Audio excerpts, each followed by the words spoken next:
to test some tea and learn more about tea culture.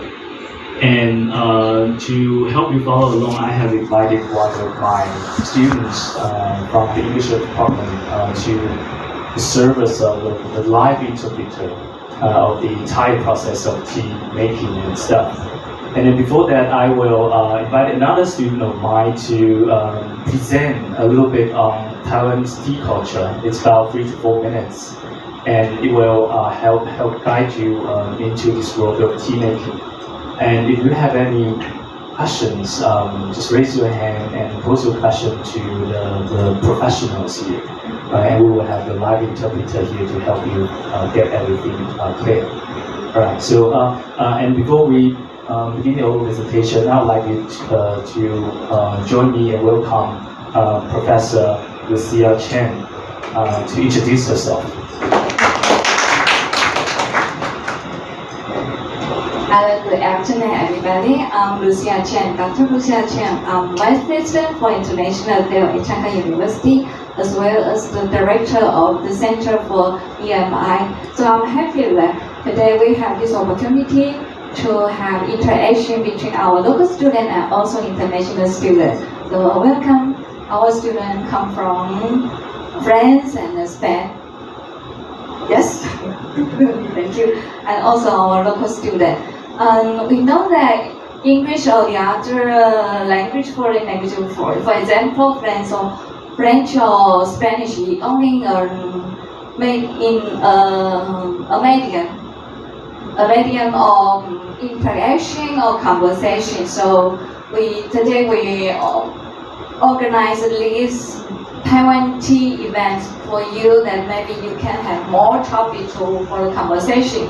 So I'm so happy that every year our EMI center, the Center for EMI, we have opportunity to have the interaction between our local student and the international student. For example, we have topic about the movie, about tea ceremony. I remember 2 years or several years ago, Stephen helped us to have a lecture with English tea. So we return for our international student, our Taiwanese tea event. So I hope that you can enjoy very much today's event. Thank you so much and enjoy. Thank you.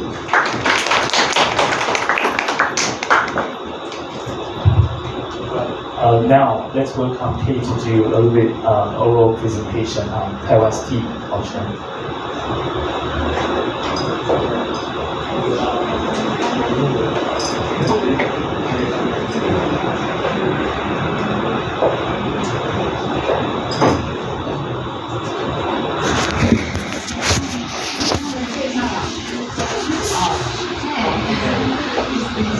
Just give us a little moment.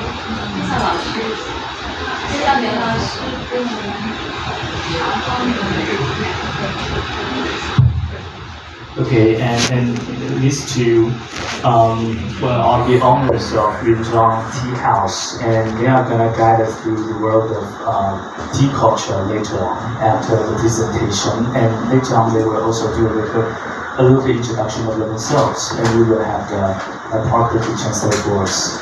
Okay, thank you.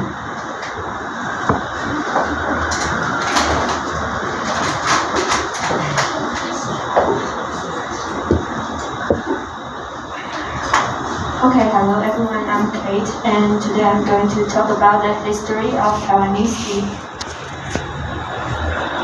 And when people think about tea from Taiwan, the first things that come to their mind is probably the most famous one called bubble tea.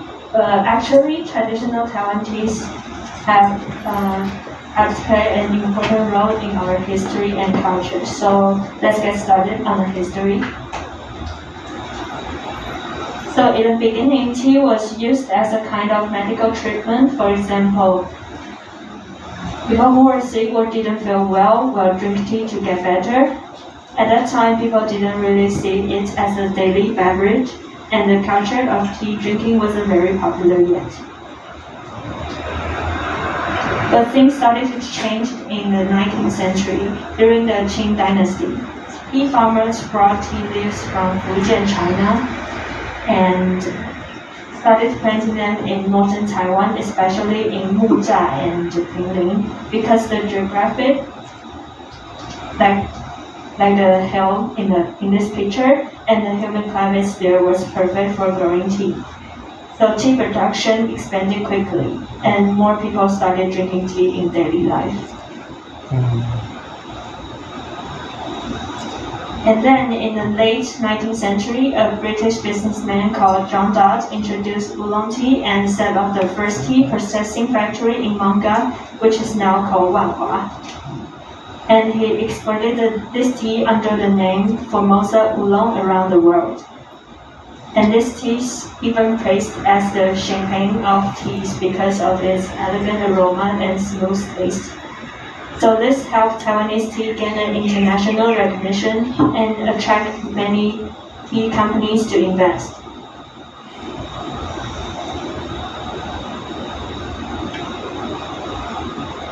Later in the 20th century, during the Japanese colonial period, tea production techniques improved a lot, and this can make the tea processing faster and make the quality become better. At the same time, the Japanese introduced Assam black tea and named it as Lipton black tea, which was also exported overseas, and it became the main type of tea export at that time. So nowadays, Taiwanese tea industry has changed a lot. We're now focused on high quality and premium tea for customer. Most of them are not only sold in Taiwan, but also serve as a popular souvenir for tourists and visitors. So that is the story of the history of Taiwanese tea. So I hope you guys enjoy the activity. Thank you.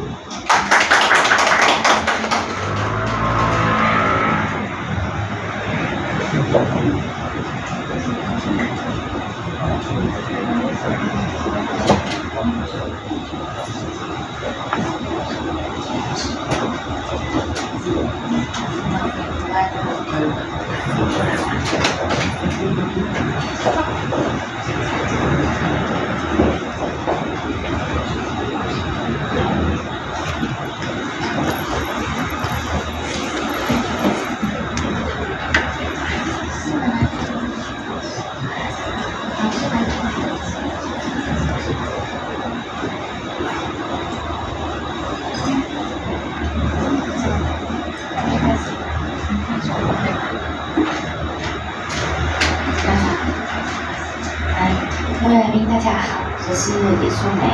那我今天要为大家介绍茶席。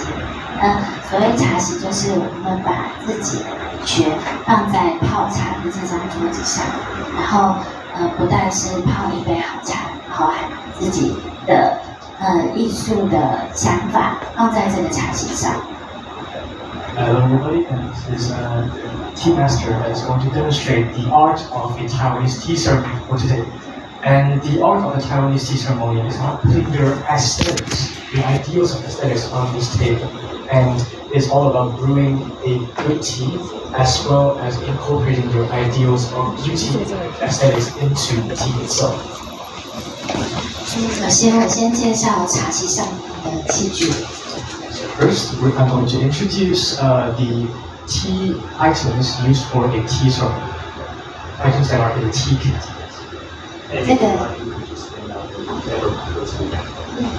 这个放在桌子上，然后改变桌子风格的，这个叫席方。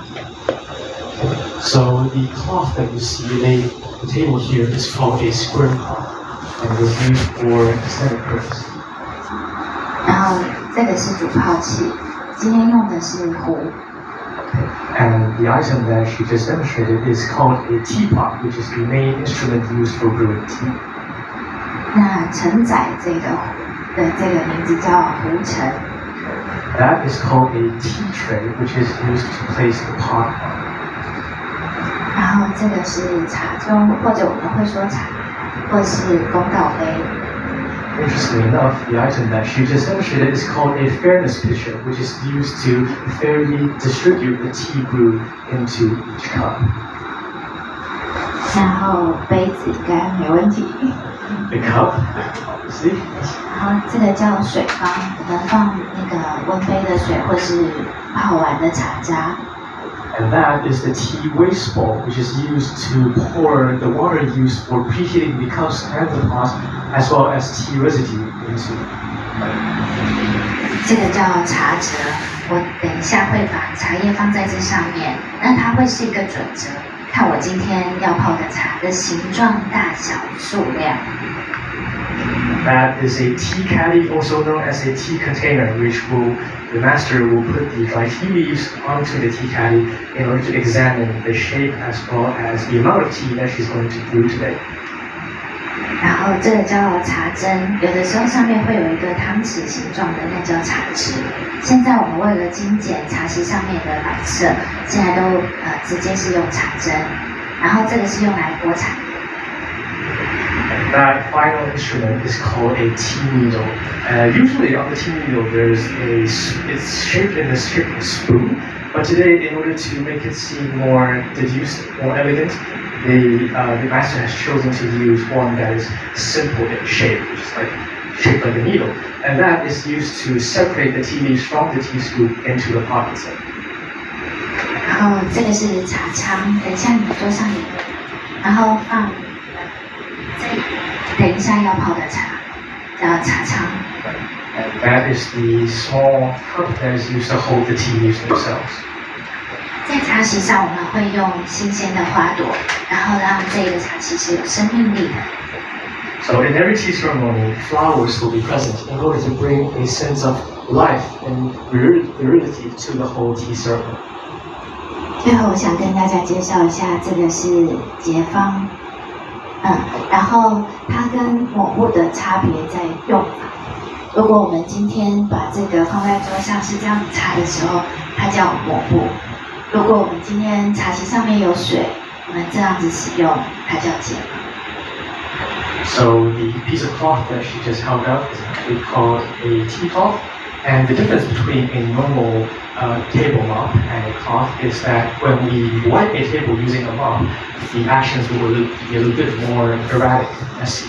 However, if we use it to lightly dab the tea residue on the table, that's what makes it different from a normal cup and makes it tea cloth.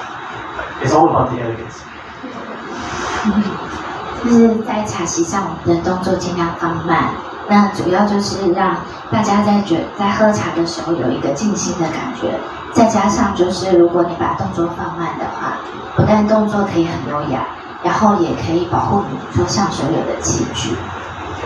So the main point to keep in mind while performing a tea ceremony is to take everything as slow as possible. Not only will we bring a sense of elegance to the entire ceremony, but it will also prevent you from accidentally knocking over certain instruments on the table. 那接下来我就为大家介绍泡茶的程序。我们今天在桌上大家的茶汤里面是阿里山乌龙茶，是今年新开采的阿里山乌龙。So now she will begin the tea ceremony process, and the tea that is currently in your tea caddies is oolong tea from Alishan, a fresh batch picked early this year. 然后这款乌龙茶它的品种是金萱，所以大家待会会喝到一点奶香味。So this particular brand of oolong tea leaves have a slight tinge of milkiness to it. You'll taste a hint of milkiness when you brew the tea.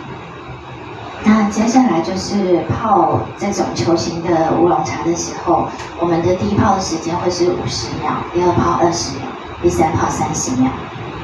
So the typical time used to brew this particular brand of oolong, the first brew will be 50 seconds, the second would be 30 seconds, and then the last one will be 20 seconds. So 3 times. 对，如果等一下大家喝到第三泡觉得还是很有味道的时候，再累加30秒。So on the third brew, if you taste the tea and find out that it still retains a lot of the original taste, add 30 seconds to the brewing time. Just to make it taste. 好，我现在就开始从温壶、温中、温杯开始。温壶、温中、温杯其实是要让所有的器具都再清洁一次，所以我们也叫节气，主要是在清洁一次所有桌上的器具之外，还有把这些器具都保持温度。So first, we will begin the process of preheating the pot, the cup, as well as the pitcher. Why are we doing this? Because it is for the purpose of cleaning everything again to maintain cleanliness, as well as making sure that every single instrument, the pot, the pitcher, and the cup, retains the same temperature. 那我就开始。Begin.